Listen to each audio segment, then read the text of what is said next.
Hi, this is Catherine. This is Taking Tea with Catherine.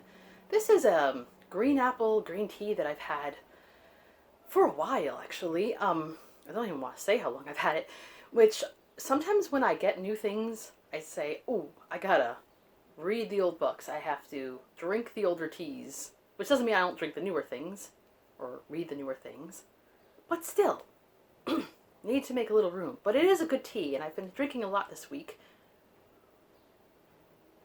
So I am glad to be having it. And green tea is just so good for you, usually. So that is my long-winded way of saying hello and welcome to another book haul. This is a kind of a big one because I combined a recent trip to BookOff and a few things I've acquired over the past month or so. And I had gone 4 weeks without going to BookOff, which for me is actually, since the pandemic anyway, when I say the pandemic, when things closed in March of 2020, I didn't go back to BookOff till almost August. And that is the longest time I've been between BookOff and any bookstores. But I've been trying to space it out because I just don't really have room from any more books anymore. So I thought it would be good to space it out. But for some reason, I don't remember what happened on Friday. I just said, oh, it's time. So I went. And I got a number of books. And I'm going to show them to you first, and then I'll show you the other books.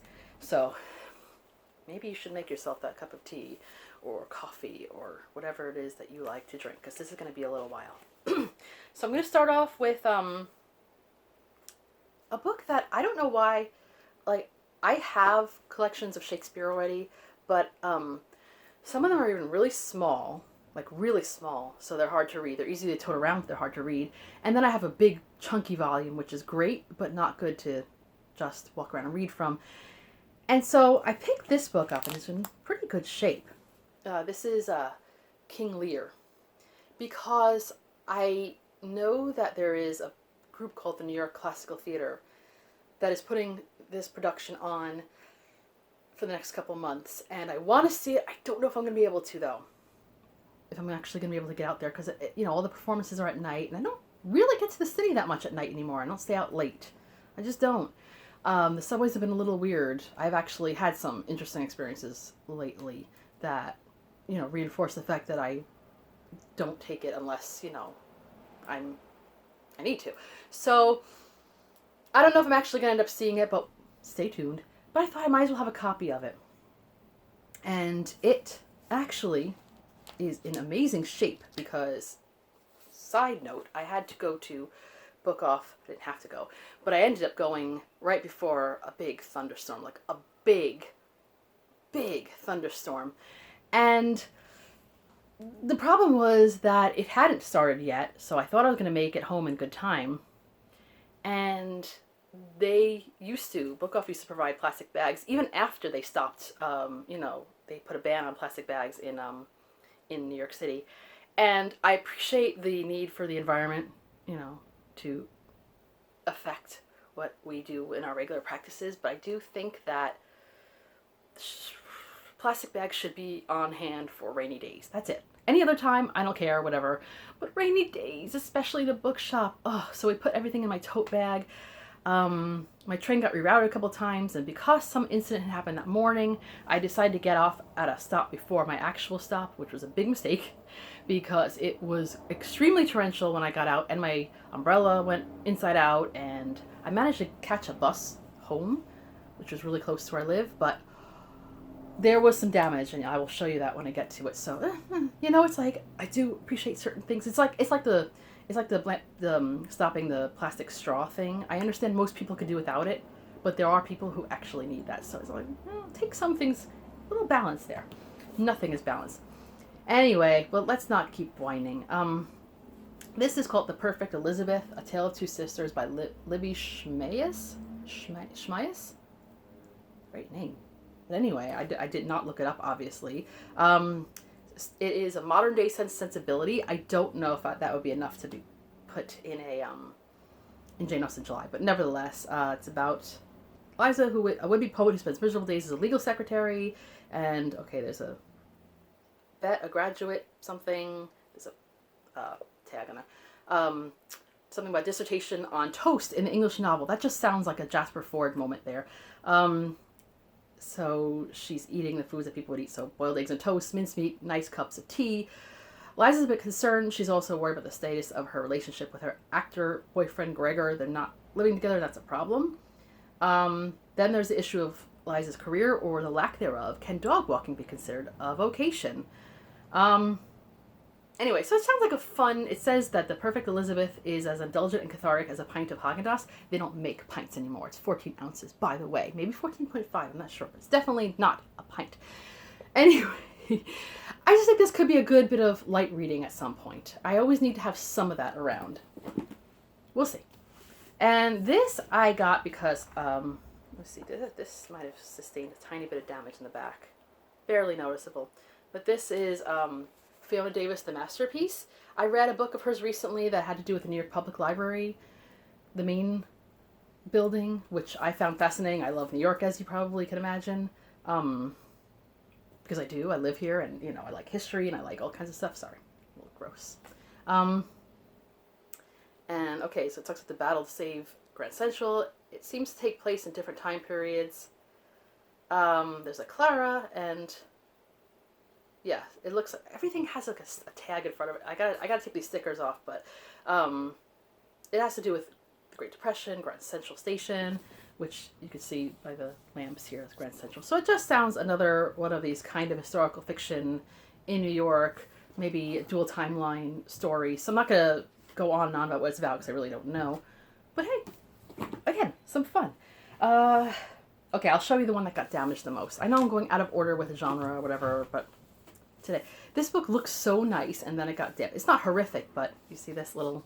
this is called A House Full of Daughters, a memoir of 7 generations by Juliet Nicholson. So, if that name sounds familiar to you, it's, let's see. So, some generations. Let's see. Great-grandmother of Pepita, the flirty manipulations of her great-grandmother Victoria, the infamous eccentricity of her grandmother Vita Sackville-West, etc. So I thought I like reading about people's lives and memoirs and stuff, family histories and stuff. So I think that could be good. Has a couple of blurbs in the back from Vanessa Redgrave, Julian Fellows, Antonia Fraser. I don't know who Miranda Seymour. Should I know? Maybe I'll find out one day. So this could be good. I'll have to just overlook the little bit of damage because it was so... like, I'm not kidding. I wanted this book anyway, but one of the things that sold me on it was how nice it looked, and then it got a little bit damaged, and I'm like, this is what happens when I get hung up on things. Okay, now, you know I like Agatha Christie, and I have a lot of Agatha Christie's novels, but I'm missing some. I did read Murder at the Vicarage recently, so that wasn't really necessary to have, but still, I got this, like, early 80s compilation, which is not that attractive, to be honest, but it has The Murder at the Vicarage, Dead Man's Folly, Sad Cypress, Towards Zero, and N or M. So 4 of them I haven't read yet that I remember. So this is great. So now I have them, and I kind of like that. Now, a really successful visit to BookOff will not be complete without some Trollops. I love when I find a good trollop, especially when it's $1. And I found these smaller World's Classics. I have a number of World's Classics of Trollops, so these are great. This is An Eye for an Eye and The Struggles of Brown, Jones, and Robinson, both of which I don't know very well. I don't think these are his most cheerful stories, from what I can tell. And I don't know when I'm going to get to them, because I'm still working my way through Barsetshire, and I wanted to go to the Pallisers after that, because I already read one of them. But we'll see. Maybe I will digress every once in a while. And I love a good Trollope. So, you know.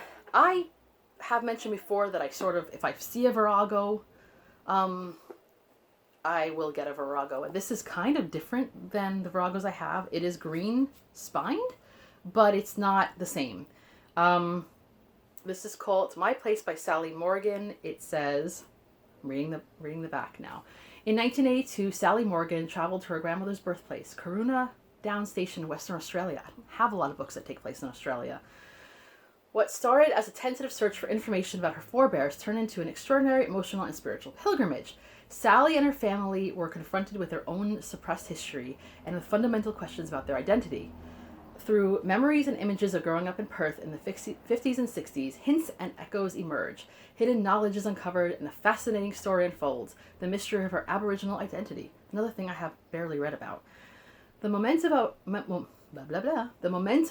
of her narrative, in turn, sparks responses in her great uncle, her mother, and finally her grandmother, allowing them to tell their own stories. My Place is a powerful autobiography of 3 generations, a poignant yet often humorous account of a search for truth into which a whole family is drawn. So I kind of think that's something that I don't have enough of, and let's do it, you know? Don't know when I'm going to start. My only issue is that the writing is tiny, so I'm just going to have to read it when I'm in good lighting. My glasses seem to be holding off, although I really do need to go for another checkup. Don't know when I'm going to do that. So many appointments. Anyway, I have a kind of a liking of Greek mythology. I'm not obsessed with it, but I do like to read it from time to time. And I like a pretty volume. So this is the only one that wasn't $1. It's $5.50, but that's not so bad. This is Greek Myths, a wonder book for girls and boys. Yay! Nathaniel Hawthorne.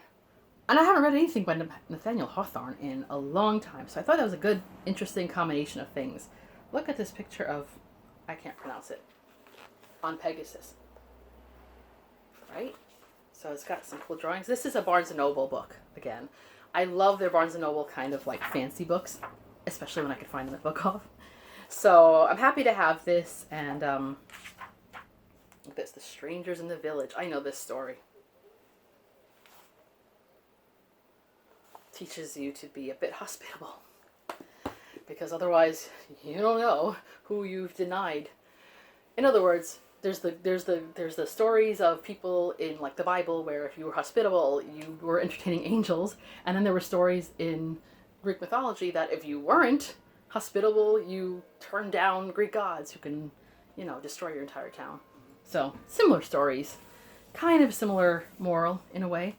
Okay, so I have 2 books. I know. I was carrying a book by Nancy Mitford, which I've been reading, called The Pursuit of Love, which I'm enjoying, but I've had it mostly as my to-go book, you know, when I'm out, when I go to the park, when I'm on public transportation, I'm reading this book. It got a little damaged by the rain as well. But I have Mitford's on the brain, so I purchased 2 $1 books, and they were a little bit schleppy. Somehow they don't seem to have gotten any damage. This is The Sisters, The Saga of the Mitford's Family by Mary S. Lovell. And I don't know that much about Mitfords except for little things I've looked up on like Wikipedia. I know they had interesting lives, maybe a little bit controversial. And I, you know, judging from The Pursuit of Love, which is semi-autobiographical, I think, you know, it might be cool. And it's just a time period that is interesting to read about anyway. Along with that, I found letters between 6 sisters, the Mitfords. So I love reading people's letters. I love that. I love reading what people were thinking, what people were doing at the time. You know, I really doubt that will be something that people will be in the habit of, you know, people do write to each other now, but mostly like in emails and on social media. It's usually not as expressive. So I don't know how it's going to be if future biographers try to assemble things based on what they are doing, you know, based on correspondence or whatever. But you know what? That's not my problem right now. I really should have. I actually met a biographer of a musical composer this week near Lincoln Center. And it seems like it's a lot of work. She loves what she does, but I really should have asked more questions. I did ask a few questions, but just I'm like, that must be such a task, because you want to be faithful, you want to be accurate, and interesting too. But there's so much information that you have to get first before you can pull this together. It must be such an interesting occupation, but what a challenge, right? Okay, so those were the BookOff books, and now these are just general books I've acquired in one way or another. This was one of the through the site library thing, which is where I've kept some track of my books, you know, for the past 15 years. this month. Actually, yeah, that's when I started on Library Thing. And so, yeah, long time. Well before BookTube, I had Library Thing. Well before Goodreads, I had Library Thing.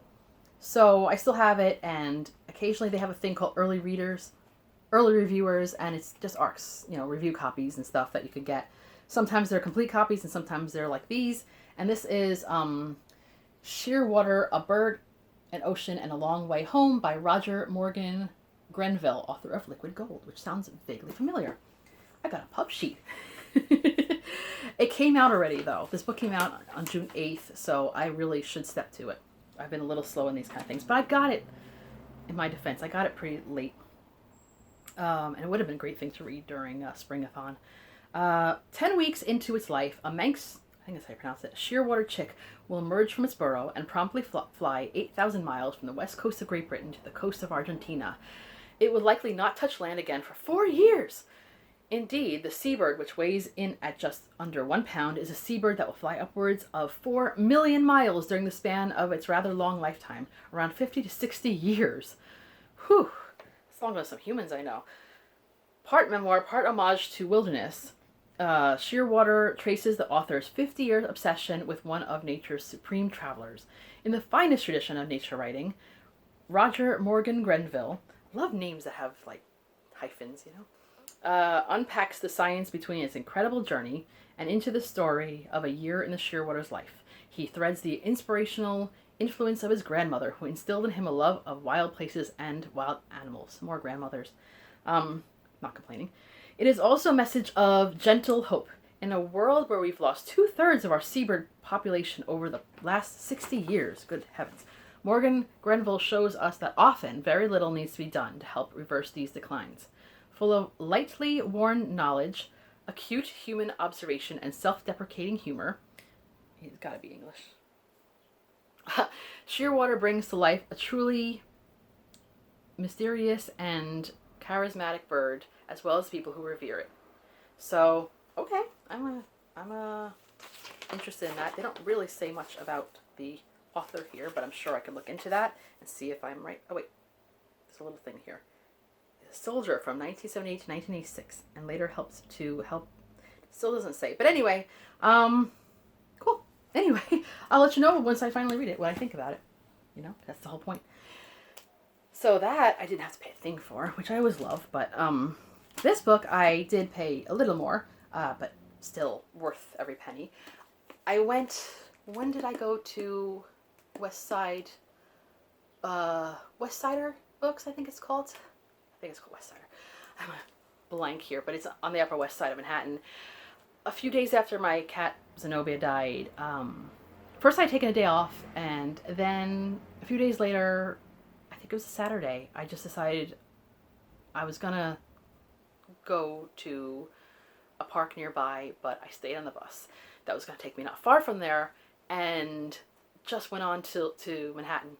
And I usually don't go to Manhattan unless I have to now for, I go for work, I go for errands or appointments. But I said, you know what? I'm going to have a nice time. It was a beautiful, beautiful day weather-wise, and I needed to get my mind off things. So I did. I went and I had a wonderful time walking around the city, in the park, etc. And I ended up at Westsider Books, which I do whenever I can. And I was going up to the upstairs section, which is a little less crowded. The cat, whose name is Pig, was there, and she was really sweet this time around. She's usually nice to me, but this time she was, extra nice. And like I say, I think cats have, a sense or something. I don't know. But the upstairs of this place is, the stairs are full of books as well. And the place is, it's narrow but tall. But the upstairs has more, the rare book section. Not, usually super rare, but, a little antique type things. And I found the Q Anthology, which is a selection of the prose and verse of Sir Arthur Quiller Couch, compiled and edited by F. Britton. So, of course, I wanted this because of Helene Hamp mentioning him in 84 Charing Cross Road and elsewhere. And, she is absolutely obsessed with this person and uses him as her, mentor, tutor, every possible thing, and yet she never met him. It's I think he died shortly after she started getting into his tutelage. But what I found interesting was that this particular one was published by the Macmillan Company in New York. 1949, which is when Helene Hanff started writing to Mark Cinco in 84 Charing Cross Road. Right? 1949, yes. So I love when things like that happen. And this looks obviously like it had to have been repaired at some point. I don't mind. I will love to read from this at some point. Okay. Another thing that excited me recently, very recently, was the closest bookshop to me. I live in a town called Astoria in the borough of Queens, New York. And obviously I go to bookshops because when I go to Manhattan, usually I go to bookshops. But this particular bookshop has not been open since, not open to foot traffic really, since March and of 2020, except in April. I think I already showed you guys the book that I got that day. It was a special independent bookshop day, and they just opened up to like a little bit of traffic here and there, and it was only the first part of the shop that you could go into. You basically only went in to pay and just have a quick glance, and that was enough for me at that moment. But then they just opened it up to like full-on foot traffic. Obviously there's still a bit of a limit as to how many people can be in there, but it seems to be pretty controlled and nice and airy, and everything's been taken care of. And I ended up going there the first day it opened, and I was like, I can't believe I did this, because I missed it so much, and I just, even through the mask, I could smell how wonderful this bookshop smelled. And I just said, okay, I can't go crazy, but I can buy a book. And there was a couple of things I really wanted to buy. There was a book about Queens that I wanted to buy. Maybe next time. But I thought I would get this particular book because it just sounds like it's up my alley. And this is You Talking to Me? The Unruly History of New York English by E.J. White. Not E.B. White. Although he also wrote up books. It looks like the old 7 train, right? I think down there. Kind of. I'm asking you all like but you know what? Maybe some of you do. This was Oxford University Press. I don't know. So I like history. I like language history too. And it doesn't say much about E.J. White. It just says he teaches the history of the English language at Stony Brook University. So he should know a thing or two. There's a few like black and white pictures in here, which I might like. I'm a New Yorker. I am probably not the quintessential New Yorker in a lot of ways. I don't think I have the thickest New York accent, but I know a lot of the lexicon, so I don't mind reading the origins, So did I say enough? And I know in August there is some kind of readathon that has to do with history, so if I don't get to read it by then, maybe then? Maybe? Okay, this was, I wouldn't say peer pressure, but this was just, I kept seeing this book. So many people are reading this book right now, and somehow I never managed to put myself in any of these read-alongs or buddy reads or whatever, which I kind of regret because I really wanted to read this with somebody else.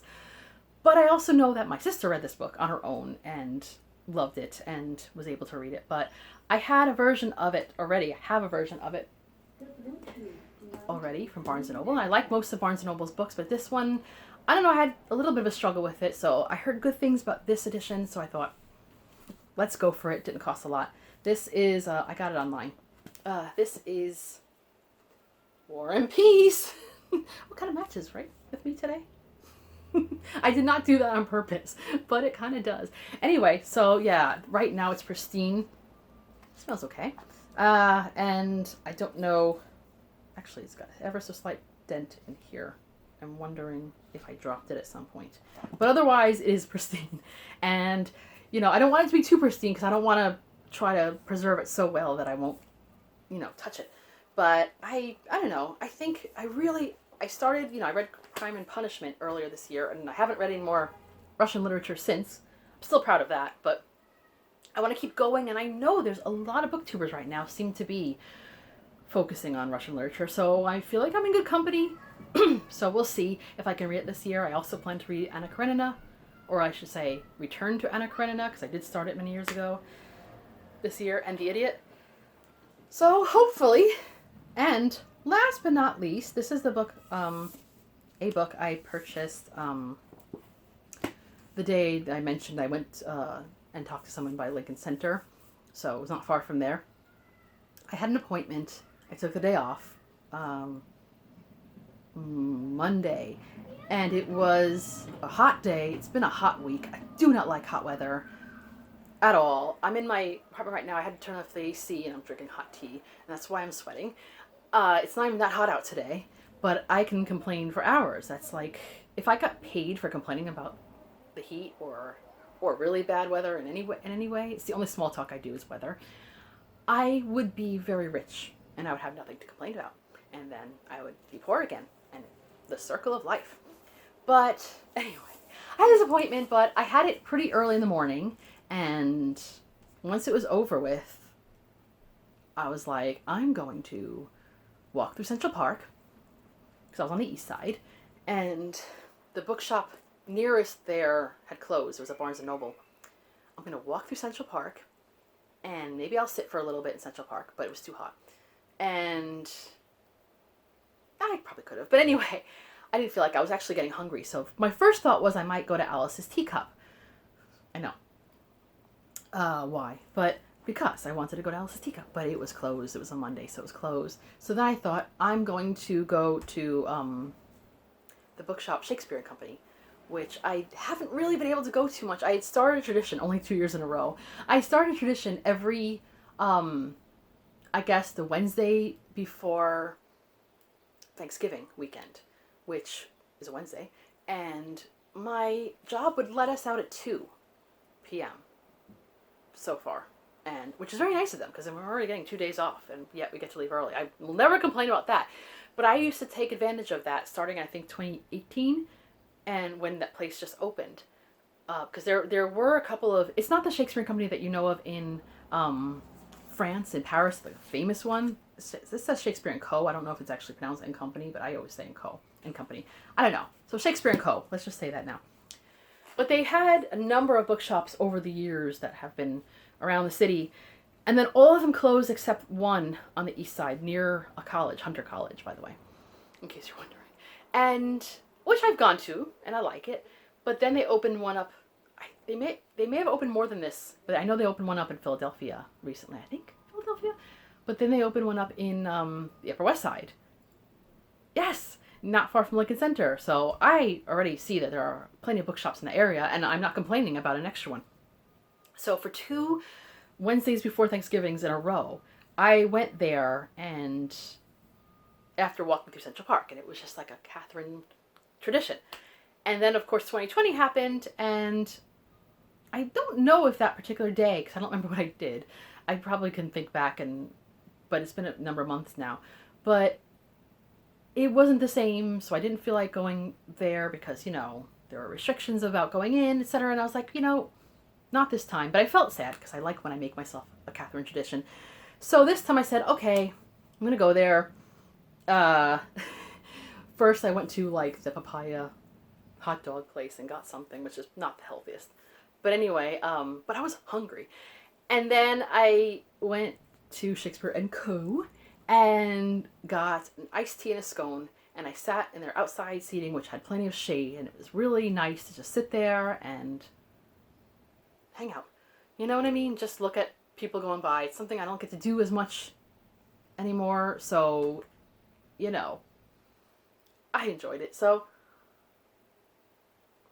did that for a while with my Mitford book, and then I decided when I was done to go back into the shop and see if there's anything I wanted. And I saw this book that I had already seen in, I think, Barnes & Noble and a couple other places that I just had my eye on and couldn't find it from the library, so I thought, it's Jane Austen related, Jane Austen July is coming up. So this is a mystery, which is also something I like to read. So this is Pride and Premeditation by Tirza Price, a Jane Austen murder mystery. But, and it was in the YA section. I don't get too many YA books, but I thought, why not? So I picked this one up, and I just love the cover. The green and all the little things in the cover. Oh, look, teacup. So it's very exciting. Doesn't really match what I'm wearing today, but in a way, it's an interesting combination. So I'll read this briefly. I know we're about to hit 30 minutes. Let's go for the long haul here, literally. When a scandalous murder shocks London high society, 16-year-old law enthusiast Lizzie Bennet seized the perfect opportunity to prove herself as a formidable litigator, despite the fact that women are only allowed in court as witnesses. Unfortunately for Lizzie, the man accused of the crime already has a fledgling lawyer, Mr. Fitzwilliam Darcy, the stern young heir trained to take over the prestigious firm Pemberley and Associates. Convinced the authorities have blamed the wrong person, Lizzie vows to steal Darcy's client and solve the murder so that she can earn a position of her own. But as the case and her feelings for Darcy become more complicated, Lizzie discovers that her dream job could make her happy, but it might also get her killed. Irresistibly romantic and clever, Pride and Premeditation is Tirza Price's first novel. So she, let's see. Oh, she's been an independent bookseller and teen librarian and is a contributing editor at Book Riot, which is cool. When she's not writing, reading, or talking about YA books, she splits her time between experimenting in the kitchen and knitting enough socks to last the fierce Michigan winters. So, I think I'm looking forward to this, so you'll probably see this in my Jane Austen July TBR. Stay tuned. So I think that's enough talk about books right now, right? I also have a lot of library books out, did I mention? So I better stop now and start reading. And I hope you've enjoyed this haul. Let me know if you've read any of these books, what you think, and if you've had any wonderful book hauling experiences recently. So this is Catherine taking Tea with Catherine. Have a lovely tea and book haul filled day. Bye.